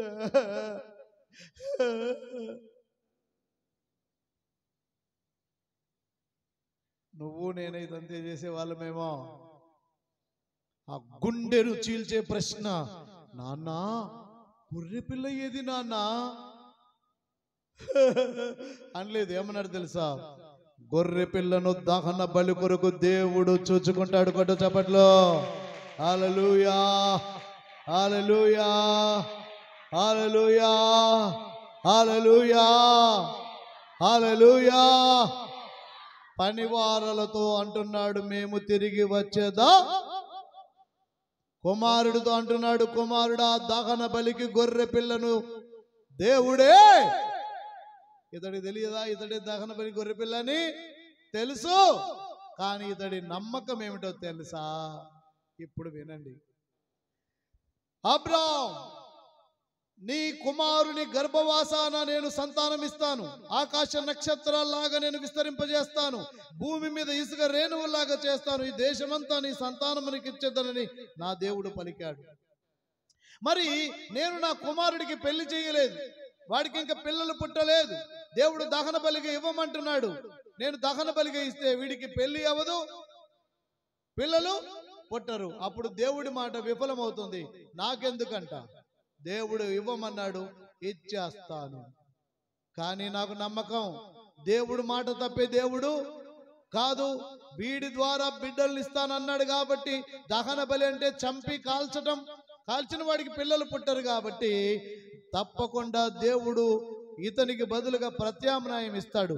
ఒకవేళ అలా కాకపోతే కాల్చిన బూడిదలోంచి తిరిగి నా బిడ్డను లేపడానికి శక్తి కలిగిన వాడు.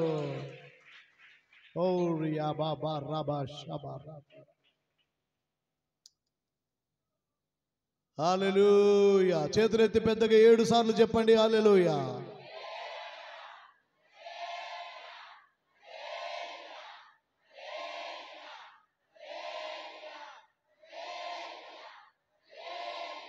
ఎందుకు ఇతడికి ఇంత నమ్మకం అంటే, సారా గర్భము మృత తుల్యమైనట్టును తన శరీరము మృత తుల్యమైనట్టును ఆలోచించను గాని అవిశ్వాసంతో దేవుని వాగ్దానాన్ని గురించి సందేహించలేదు. చప్పట్లు కొట్టం. అప్పుడప్పుడు ముసలమ్మ కడుపు చూస్తే ముడతలు పడిపోయి ఉండేది, ఈ కడుపులోంచి బిడ్డట్టు వస్తాడబ్బా అని ఆలోచన వచ్చేదంట, అనుమానం వచ్చేది కాదంట. ఎందుకంటే చచ్చిన కడుపులోంచి కూడా నా దేవుడు బిడ్డనివ్వగలడు. హల్లెలూయా. 25 ఏళ్ల నుండి నమ్మిన వాడు. హల్లెలూయా. ఇక ఈ నెల అద్దం దగ్గర దువ్వుకుందామంటే 99 ఇయర్స్, ముసలోడైపోయాడు, 100 ఏళ్ళు. ఏంటి నాక కొడుకు పుట్టేది ఈ టైంలో అని ఆలోచన వచ్చేదట, అనుమానం వచ్చేది కాదట. శారా గర్భము మృతతుల్యమైనట్లును తన శరీరము మృతతుల్యమైనట్లును ఆలోచించను గాని అవిశ్వాసముతో దేవుని వాగ్దానాన్ని సందేహించలేదు. అలాంటప్పుడు ఈ బిడ్డను నేను దహన బలిగా ఇస్తాను, తిరిగి ఆ బూడిదలోంచి నా బిడ్డను తిరిగి లేపి నాకివ్వగల దేవుడు. ఆమేన్. కొండ మీదకి వెళ్ళారు. కుమారుడా పుల్లలు కిందకి దించము. ఆ రాళ్ళు ఎరుకురా, దహన బలి కట్టాలి. బలిపెట్టి ఏదో ఉత్తుగా తీసుకురా. ఏడదెత్తావు రాళ్ళు ఏడుంటాయి? రాజన్న గారి మీద రాళ్ళు ఉంటాయా? తీసుకురా రాళ్ళు, తీసుకురా ఎరుకురా. అదే పనిగా చాలు. బలిపీఠం నిన్ను పడుకోబెట్టాలి కదా దీని మీద.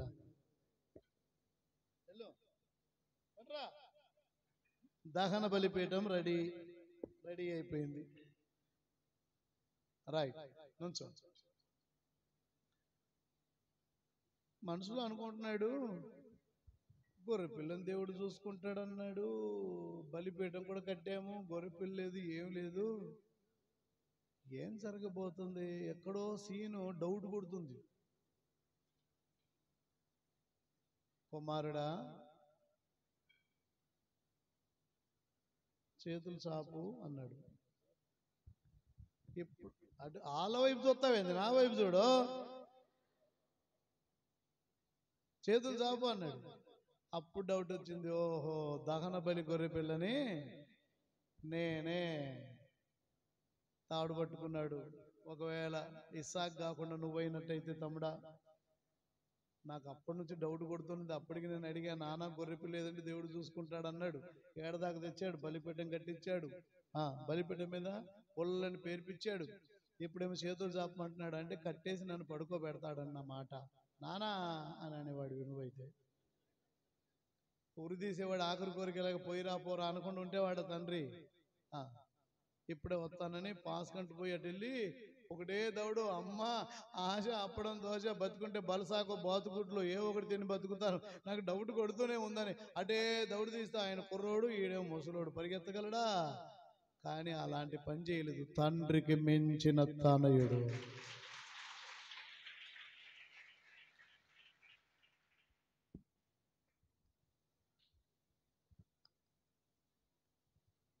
చేతులు కట్టేశాడు. పెట్టు, తలకాయ పెట్టు, పడుకో, అటు కాళ్ళు పెట్టు. నీకు ఎంత సెర వచ్చిందయ్యా? ఏం జరిగా? ఆవిడ మనిషిని చూసి పెట్టలేదు, పొట్టోడు రా నాయన.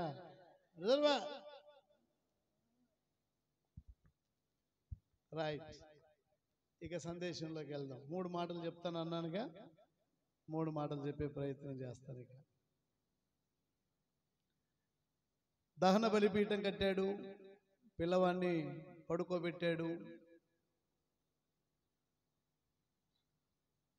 చేతితో కత్తి పట్టుకున్నాడు. కత్తి బండి గారు, అయ్యో మీరు పట్టుకుని ఉండండి కత్తిని.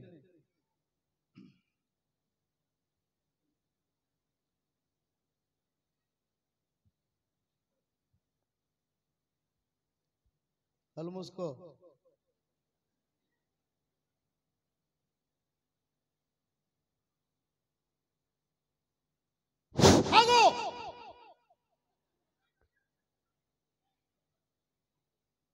ప్రభువా, ఇందు మూలంగా నీవు నాకు భయపడు వాడవని తెలిసినది.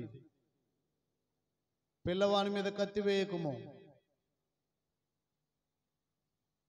అటు చూడు, ఏడి గొర్రె, రే వెళ్ళరా, డైరెక్షన్ ఇపో, అటు చూడు. ఆయనకి ఏం చేయాలో చెప్పు. కొమ్ములు తగులుకొని ఉన్న పొట్టేలు అక్కడ ఉన్నది, నీ కుమారునికి మారుగా అతనిని అర్పించము. ఆయనకి మైక్ ఎందుకు ఎత్తున్నావురా? గొర్రె పిల్ల మైక్ పట్టుకుంటుందా? మైక్ లాగా గొర్రె పిల్లలాగా ఉండండి, అనాలి.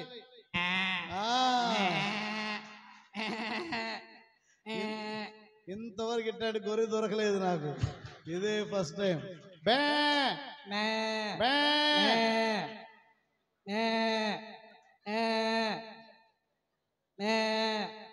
నీవు వెళ్ళి ఆ పొట్టేలును నీ కుమారునికి మారుగా బలి అర్పించుము అన్నాడు. దేవునికి స్తోత్రం చెప్పాలి. హల్లెలూయా, హల్లెలూయా, హల్లెలూయా. అందరూ చెప్పండి హల్లెలూయా. ఇప్పుడు చెయ్యెత్తి చెప్పండి, దేవుడు సరి అయిన సమయంలో సమకూర్చువాడు. యెహోవా ఈరే. నంబర్ 1, దేవుడు సరి అయిన సమయములో సమకూర్చేవాడు. పర్ఫెక్ట్ టైం అనండి.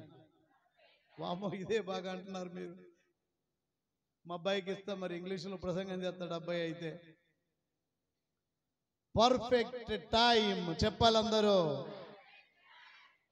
ఒక్క క్షణము ముందైనా ఆగో అనలేదు, ఒక్క క్షణము ఆలస్యంగానైనా ఆగో అనలేదు. కత్తి అండి అయ్యారు, కత్తి ఎత్తాడా, ఆగో అనలేదు. ఒకవేళ కత్తెత్తి అటు ఇటు చూస్తూ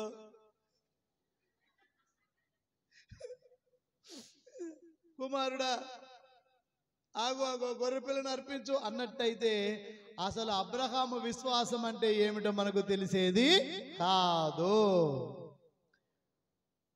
కొన్ని క్షణాల ముందు గనక దేవుడు ఆగు అంటే అతడి విశ్వాసం మనకు తెలిసేది. ఒకవేళ దించినప్పుడు ఒక్క క్షణం ఆలస్యమైతే పిల్లోడి మీద పడేది, ముక్కలైపోయేవాడు. ఆ తర్వాత ఆగో అంటే ఉపయోగం ఉండేది. అంటే దేవుడు ఒక్క నిమిషం ముందు గాని ఒక్క నిమిషం తర్వాత గాని తన కార్యం చేయడు. తన సొంత సమయంలో పర్ఫెక్ట్ టైంలో కార్యం చేస్తాడు. God is always on time. దేవుడు ఎప్పుడు కూడా సరి అయిన సమయంలోనే తన కార్యాన్ని జరిగిస్తాడు. దేవునికి స్తోత్రం. నువ్వు దేవుడు చేస్తాడు చేస్తాడు చేస్తాడు చేస్తాడు అని చూస్తున్నాను. అది ఎప్పుడు చేస్తాడు అది నాకు నేర్చం వస్తుంది. వదిన నువ్వు నేర్చపడమాకో, నీకు నేర్చం వస్తుందా? నేర్చపడమాకో. కత్తి పైకెత్తు. ఆయన ఆగో అనడు, దించు ఆగో అంటాడు. టైమింగ్ లో తేడా లేదు, ఆగో అంటాడు ఆయన. స్తోత్రం చెప్పాలి గట్టిగాను, పెద్దగా చెప్పండి. సరి అయిన సమయంలో సమకూర్చే దేవుడు. 2, సరి అయిన దానిని సమకూర్చే దేవుడు అనండి. పర్ఫెక్ట్ థింగ్, సరి అయిన దానిని. దేన్ని ఇస్తాడు తెలుసా మనకు? సరి కాని దాన్ని సరి అయిన దాన్ని మాత్రమే ఇస్తాడు.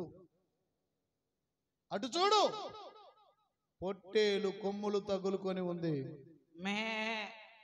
మేక కాదు, బే అనాలి. మే అంటే మేక, బే అంటే గొర్రె. రైట్.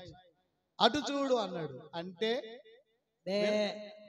అంటే అంటే పొట్టేలు ఉన్నది అంటే అక్కడ దహన బలికి ఇస్సాకుకు మారుగా సరిపోయేది ఒక పొట్టేలు మాత్రమే. చప్పట్లు కొట్టాలి. అరణ్యంలో పంది ఉంటుంది, దాన్ని అడవి పంది అంటాం. కుక్క ఉంటుంది, దాన్ని మీరు చెప్పరా, అన్ని నేనే చెప్పాలా? అడవిలో ఉండే పందిని ఏమంటాం? కుక్కనేమంటాం? గాడిదలు కూడా ఉంటాయి, ఏమంటాం? అడవి గాడిద అంటాం. అక్కడ దేవుడు ఒక పందిని పెట్టలేదు, అక్కడ దేవుడు ఒక కుక్కను పెట్టలేదు. చెప్పాలి, అక్కడ దేవుడు ఒక గాడిదను పెట్టలేదు. కానీ ఏం పెట్టాడు? ఏది సరిపోతుందో దాన్ని పెట్టాడు. నువ్వు ఒక సంగతి నమ్ము, దేవుడు నీకు ఏది సరిపోతుందో దాన్ని సమకూర్చి ఆల్రెడీ పెట్టేశాడు. దేవునికి స్తోత్రం.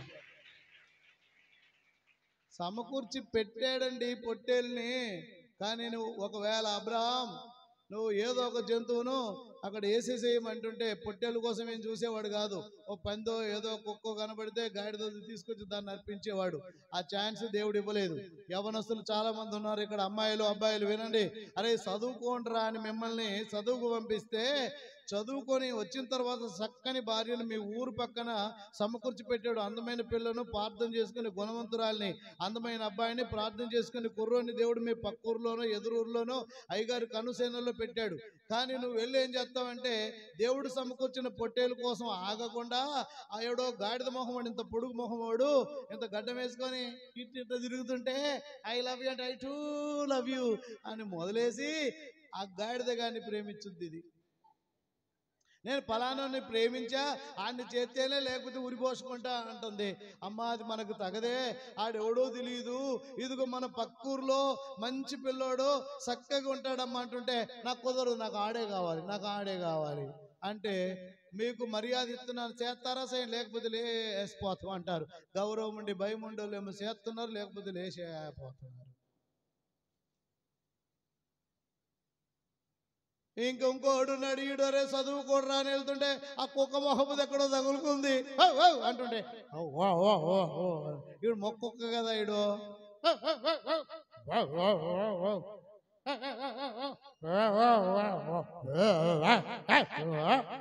ముదురు కుక్క.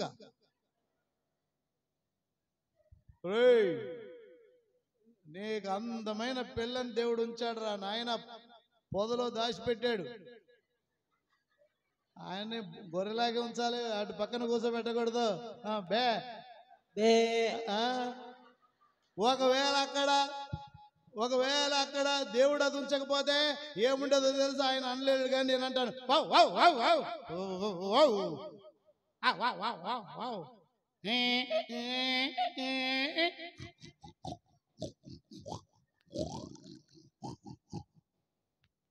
పందిని పెట్టలేదు, కుక్కను పెట్టలేదు, గాడిదని పెట్టలేదు.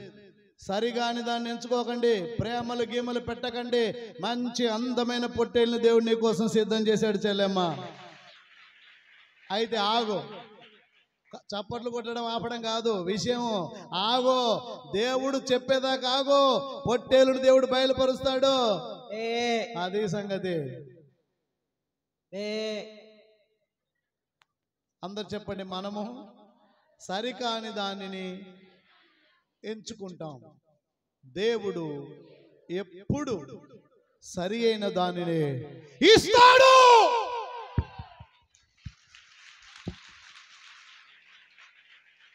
నంబర్ 3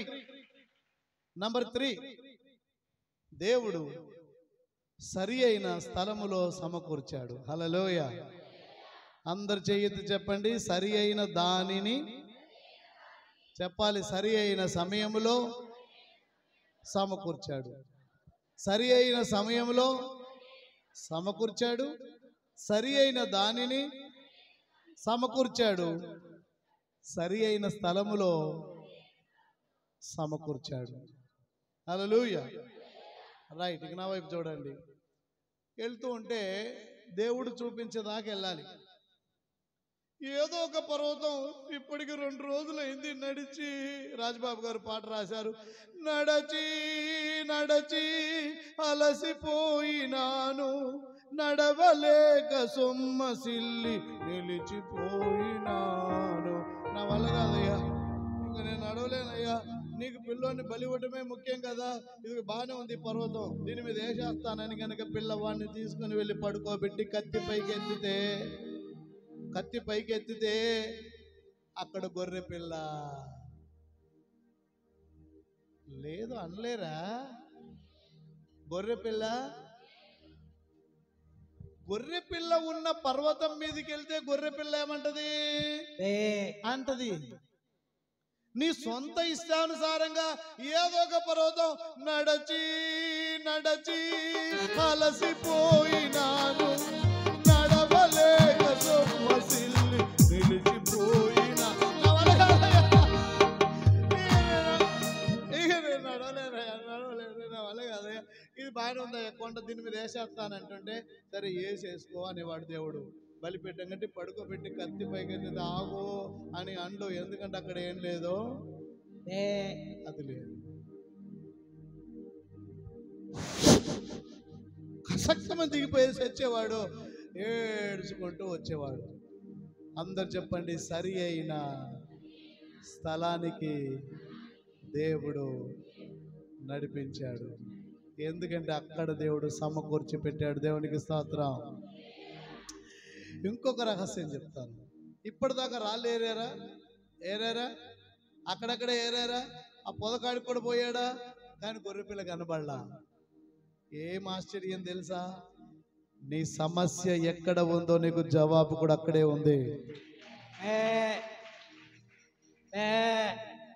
ఇప్పటిదాకా అది అరవట్లా, ఇప్పటిదాకా అరవట్లా. ఎప్పుడు అరవాలో తెలుసా? అది కత్తి పైకి ఎత్తినప్పుడు కూడా కాదు, అది చూస్తుంది అక్కడ నుంచి, చూస్తుంది అక్కడ నుంచి. కత్తి దించినాక ఆగో అన్నాడు దేవుడు, మొదలెట్టింది అది. దేవునికి స్తోత్రం. అరే ఇసాక, ఎంత ఆశ్చర్యంరా, ఈడే ఉందిరా గొర్రెపిల్ల. ఇసాకులే, ఆయన కట్లిప్పు తీయండి. ఇసాకులే, సరి అయిన స్థలములో సమకూర్చే దేవుడు. చప్పట్లు కొట్టాలి, దేవదేవుని కనపరచాలి.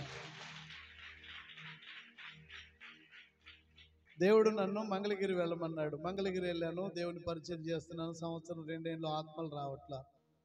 చాలా నిరాశగా ఉంది, చాలా నిరాశగా ఉంది.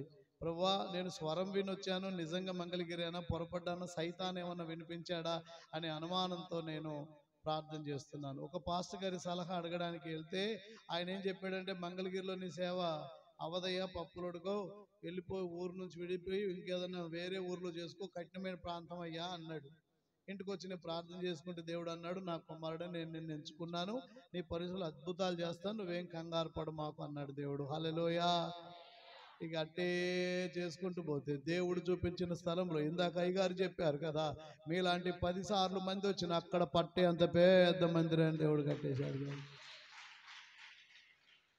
దేవుడు చూపించిన స్థలములోనికి మనము నడిపించబడుదుము గాక. హల్లెలూయా, హల్లెలూయా, హల్లెలూయా, హల్లెలూయా. చెయ్యి పైకెత్తి చెప్పండి, సరి అయిన సమయంలో సమకూర్చే దేవుడు యెహోవా ఈరే. సరి అయిన దానిని సమకూర్చే దేవుడు యెహోవా ఈరే. సరి అయిన స్థలములో సమకూర్చే దేవుడు యెహోవా ఈరే. యెహోవా ఈరే, యెహోవా ఈరే, సమకూర్చువారు మీరే, మాకు సమకూర్చువారు మీరే. యెహోవా ఈరే, యెహోవా ఈరే, సమకూర్చువారు మీరే, మాకు సమకూర్చువారు మీరే. హల్లెలూయా, హల్లెలూయా, నీకే ఆరాధన. హల్లెలూయా, హల్లెలూయా, నీకే ఆరాధన. చెప్పాలి, హల్లెలూయా, హల్లెలూయా, నీకే ఆరాధన. హల్లెలూయా, హల్లెలూయా, నీకే ఆరాధన. సమకూర్చువానికి ఆరాధన, మాకు సమకూర్చువానికి ఆరాధన. ముదిమి వయసులో గర్భము తెరిచిదివే, బహుమానంబునే తిరిగి 10గా కోరిదివే. ముదిమి వయసులో గర్భము తెరిచిదివే, బహుమానంబునే తిరిగి 10గా కోరిదివే. అబ్రహాముకు సమకూర్చిన యెహోవా ఈరే. అబ్రహాముకు సమకూర్చిన యెహోవా ఈరే, సమకూర్చువానికి ఆరాధన, మాకు సమకూర్చువానికి ఆరాధన. హల్లెలూయా, హల్లెలూయా, మీకే ఆరాధన. అందరూ హల్లెలూయా, హల్లెలూయా, మీకే ఆరాధన. హల్లెలూయా, హల్లెలూయా, నీకే ఆరాధన. హల్లెలూయా, హల్లెలూయా, నీకే ఆరాధన. సమకూర్చువానికి ఆరాధన, మాకు సమకూర్చువానికి ఆరాధన. 7 సార్లు పెంచుకుంటూ పెంచుకుంటూ హల్లెలూయా చెప్పాలి.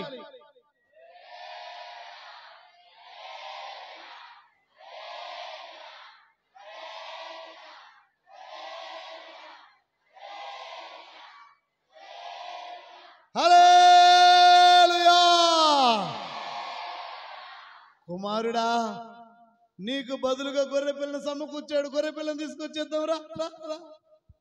బే బే బే బే సమకూర్చువానికి మాకు సమకూర్చువానికి ఆరాధన. హల్లెలూయా హల్లెలూయా నీకే ఆరాధన. హల్లెలూయా హల్లెలూయా నీకే ఆరాధన. హల్లెలూయా హల్లెలూయా నీకే ఆరాధన. హల్లెలూయా హల్లెలూయా నీకే ఆరాధన. సమకూర్చువానికి ఆరాధన. మాకు సమకూర్చువానికి ఆరాధన. సమకూర్చువానికి ఆరాధన. నాకు సమకూర్చువానికి ఆరాధన. సమకూర్చువానికి ఆరాధన.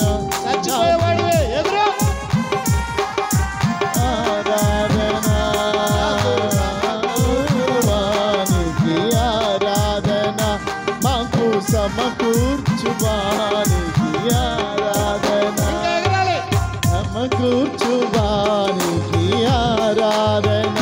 మాకు సమకూర్చువానికి ఆరాధన.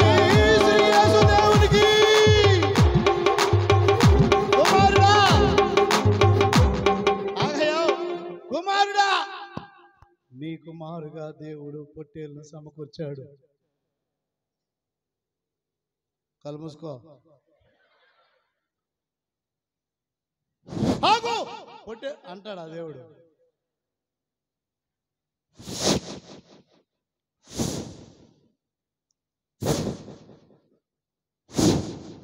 కుమారుడా నిప్పు వేయము. వేసేయి నిప్పు పైన వేసి. చేత్త ఎత్తావా కాలుద్ది నీతో ఏపిస్తానుండి అయితే.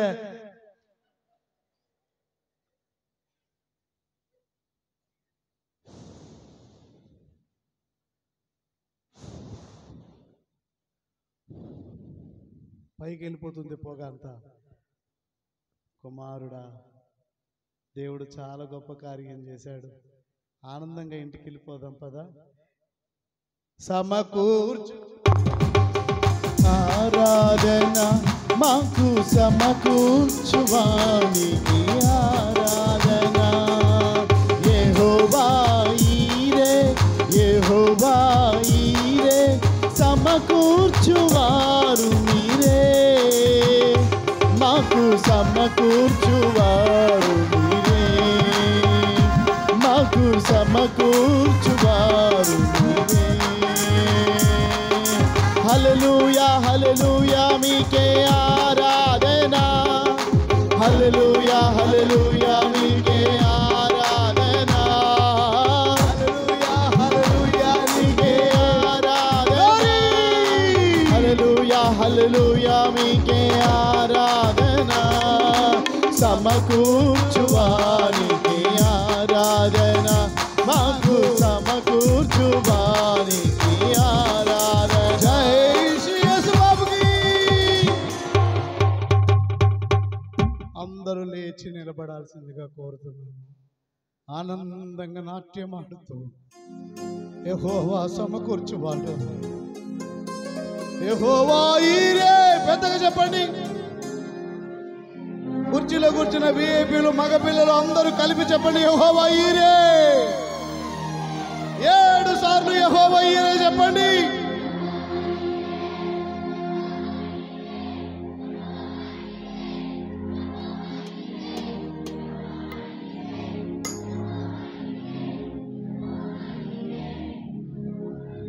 ఆ దేవుడే నేడు సజీవుడు. అబ్రహాము దేవుడే మన దేవుడు. అబ్రహాముకు సమకూర్చిన వాడు మనకు కూడా సమకూర్చడానికి సిద్ధంగా ఉన్నాడు. నువ్వు నమ్ము, దేవునికి లోబడు. యేసయ్యా నాకు కూడా సమకూర్చయ్యా. నా ఆర్థిక బాధల్ని, నా కష్టాలను, నా కన్నీళ్లను కడతీర్చయ్యా. నా భర్తలో మార్పు తీసుకొచ్చి నా కుటుంబాన్ని సమకూర్చయ్యా. నా పిల్లల వివాహాలు జరగాలయ్యా, సమకూర్చయ్యా. గర్భ ఫలములు కావాలయ్యా, సమకూర్చయ్యా. అబ్రహాము దేవుడవే నా దేవుడవయ్యా, నేను విశ్వసిస్తున్నానయ్యా, కార్యము చేయయ్యా. ఆ నమ్మిన వాళ్ళు చేతులు పైకెత్తి ప్రార్థన చేయండి. నేను ఒక ప్రేయర్ చేయబోతున్నాను. దైవిక అభిషేకం మీ మీదకి దిగబోతూ ఉన్నది. అబ్రహాము దేవుడే మన దేవుడు. హల్లెలూయా, హల్లెలూయా, హల్లెలూయా. ఓరియా బాబా రబా షబరందరబ సొఠీరియం ద బాబా లర షబరబ. హల్లెలూయా, హల్లెలూయా, ఆమేన్. అభిషేకము, అభిషేకము, అభిషేకము దిగుచున్నది. చప్పట్లు, పెద్దగా చప్పట్లు కొట్టాలి. ఓ హల్లెలూయా.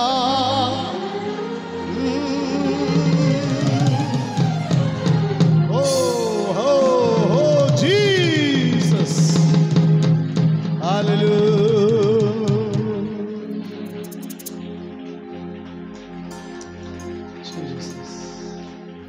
జీసస్. అబ్రహాముకు సమకూర్చినట్టు నాకు సమకూర్పు చేయి. నా భర్తను మార్చు, నా పిల్లల్ని మార్చు, అప్పులు తీర్చు, నా కష్టాన్ని కడతీర్చు. ఆమేన్. హల్లెలూయా. గర్భఫలం కావాలయ్యా, నా గర్భము తెరువయ్యా.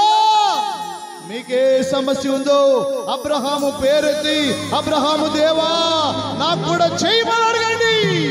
హల్లెలూయా. ఓ జీసస్. ఎవరెవరైతే చేతులు పైకెత్తారో, ఎవరెవరైతే స్వరమెత్తి ప్రార్థన చేస్తున్నారో, ఎవరెవరైతే అబ్రహాముకు సమకూర్చిన దేవుడవు నాకు సమకూరుస్తావని నమ్ముచున్నారో వారికి సిద్ధించును గాక. ఆమేన్, ఆమేన్. జస్ట్ నౌ గర్భ ద్వారాలు తెరవబడబోతున్నందుకు స్తోత్రాలు. గొడ్రాలు సమస్యలు పరిష్కారం చేస్తున్నందుకు స్తోత్రములు. అప్పుల విషయంలో పై చేయిస్తున్నందుకు స్తోత్రములు. ప్రతి కష్టాన్ని కన్నీళ్లను కడతెర్చే అబ్రహాము దేవా మా దేవుడవు నీవే. యెహోవా ఈరే. విజయము సిద్ధించును మా ప్రియ పరలోకపు తండ్రి. ఆమేన్, ఆమేన్. ప్రార్థన అందరం అడుగుదాం ప్రభు. మరొకసారి అడుగుదాం. ఆయన సరి అయిన సమయములో సమకూర్చే దేవుడు, ఆయన సరి అయిన దానిని సమకూర్చే దేవుడు, ఆయన సరి అయినటువంటి స్థలములో సమకూర్చే దేవుడు. యెహోవా ఈరే, యెహోవా ఈరే, యెహోవా సైరే. స్తోత్రం, స్తోత్రం, స్తోత్రం, స్తోత్రం, స్తోత్రం, స్తోత్రం అయ్యా, మీకు స్తోత్రాలయ్యా. మా విషయంలో మీ ప్రణాళిక ఎంత ఉన్నతమైన, మమ్మల్ని మీరు ఎంతగా ప్రేమిస్తూ ఉన్నారో, మా జీవితాలకు సరి అయిన దారిని ఏర్పరిచిన దేవుడు అయ్యా. ఇదిగో మా జీవిత కాలమంతటికి తండ్రి ఏది అవసరమో సరి అయినదే, సరి అయినదే, సరి అయినదే సమకూర్చి పెట్టిన దేవా స్తోత్రము నాయనా. సరి అయిన సమయంలో ప్రభువా దాన్ని మాకిచ్చే దేవుడవని ప్రభువా మమ్మను ధైర్యపరిచినందుకు స్తోత్రం. సరి అయిన స్థలములో పొందుకోవడానికి నాయన అయ్యా ఇదిగో మమ్మను బలపరిచినందుకు స్తోత్రం, స్తోత్రం, స్తోత్రం. మా విశ్వాసాన్ని రాత్రి కూడికలు నూతనపరిచినందుకు స్తోత్రం. మా భక్తి జీవితంలో మీరు ఇచ్చిన దైవికమైన పులకింతలను బట్టి స్తోత్రము నాయన, ఉల్లాసమును బట్టి స్తోత్రము నాయన. ప్రతి అనుమానమును కొట్టివేసినందుకు స్తోత్రము ప్రభువా. ఓ దృఢమైన విశ్వాసమును ప్రభువా మాలో ఈ రాత్రి కూడికలో మీరు నింపినందుకు స్తోత్రం. మా కొరకు మీరు తెచ్చిన అయ్యా తండ్రి దైవ జనుని బట్టి స్తోత్రం.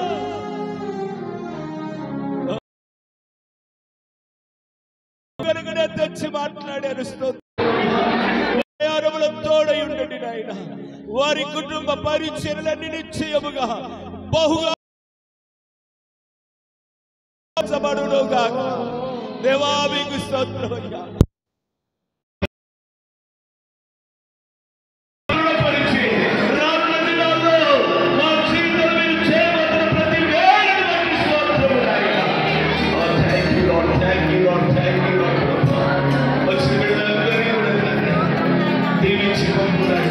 నూతనమైన కార్యాల కొరకు ప్రభువా దినదినము వారి విశ్వాసాన్ని దృఢపరుస్తురండి. ఓ ఈ మాటలు ప్రభువా హృదయంలో తని నూరంతలుగా ఫలింపనిమ్మని ప్రార్థన చేస్తూ ఉన్నా. ఇంకా ఎవరు ఉంటే ఓ ఈ చివరి పలుకులు వారి జీవితాల్లో గొప్ప మేలు కొలుపుగా మారుడుగా దేవా సహాయం దయచేయి అయ్యా. స్వస్థత కోరి వచ్చిన వారికి యేసు నామమున స్వస్థత ప్రకటిస్తున్నాం. విడుదల కలుగునుగా, స్వస్థత కలుగునుగా, దీవెన కలుగునుగాక, అప్పులు తొలగిపోవునుగాక, ఓ మేలు వెంబడి మేలు పొందుదురుగాక. తండ్రి మీ సేవకులు రాజులను దీవించు ప్రభు. తండ్రి వారిని మీకు అయ్యా తండ్రి సరి అయిన స్థలానికి తెచ్చావయ్యా. సరి అయిన సమయంలో ఈ ప్రాంతానికి తెచ్చావు నాయనా. సరి అయినటువంటి నీ పాత్రగా నిలబెట్టి మీరు చేస్తున్న కార్యాలను బట్టి స్తోత్రం. రానున్న దినాలు ఇంకా ఇంకా ఇంకా ఇంకా బహుగా సేవను విస్తరింపబోతున్నందుకై స్తోత్రం స్తోత్రం స్తోత్రం. పాస్టర్ గారి బిడ్డలను మీరు దీవించండి, పరిచారకులందరినీ దీవించండి, సహాయకులందరినీ దీవించండి, ప్రార్థన యోధులందరినీ దీవించండి. దేవాదిగా వచ్చిన ప్రతి ఒక్కరిని దీవించి పంపమని స్తుతులు మహిమ ఘనత ప్రభావములు మీకు మాత్రం ఆరోపిస్తాను. యేసయ్య నామమున ప్రార్థించి వేడుతున్నాను తండ్రి, ఆమేన్. మన పరమ తండ్రి అయిన దేవుని ప్రేమ, ఆయన కుమారుడైన యేసుక్రీస్తు కృప, పరిశుద్ధాత్మని యొక్క అన్యోన్య సహవాసం సన్నిధి మనకును సకల పరిశుద్ధులకు, మరి విశేషముగా ఈ దినం వచ్చిన వారికి వాక్యం బోధించిన దైవజనుడు ప్రభు వచ్చినంత వరకు తోడయ్యుండి కాపాడును గాక. హల్లెలూయా హల్లెలూయా హల్లెలూయా.